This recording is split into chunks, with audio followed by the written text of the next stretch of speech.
Welcome back to History Made Easy, and today we're looking at the Truman Doctrine, Containment, and the Marshall Plan, and these all fall under our Cold War course. Firstly, the Truman Doctrine of 1947, which was named after the man who thought of it. So, how did the doctrine come to be?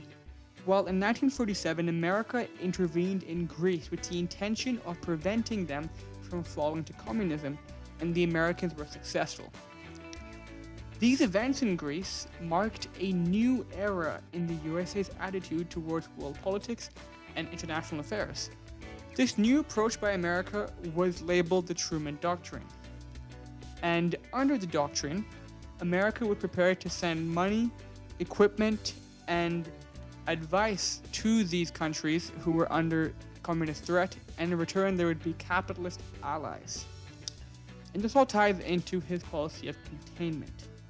Truman had come to accept that Eastern Europe was now communist, and his aim rather was to stop it spreading any further.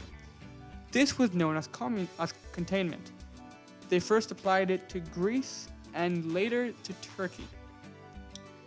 Moving forward onto the Marshall Plan, which was also in 1947. Truman believed that communism would take over in countries that faced poverty and extreme hardship. As a result, he chose to send his right-hand man, General George Marshall, to assess the economic state of Europe. Marshall observed that many countries were in debt, and many also had a shortage of supplies like food and necessities. And he decided that it would take $17 billion to rebuild Europe, and this aid came to be known as the Marshall Plan. However, initially, Congress was opposed to Marshall aid until 1948, when communists overpowered and took over the Czechoslovakian government. The US Congress approved the Marshall Plan and offered it to Czechoslovakia, who accepted it, avoiding communism.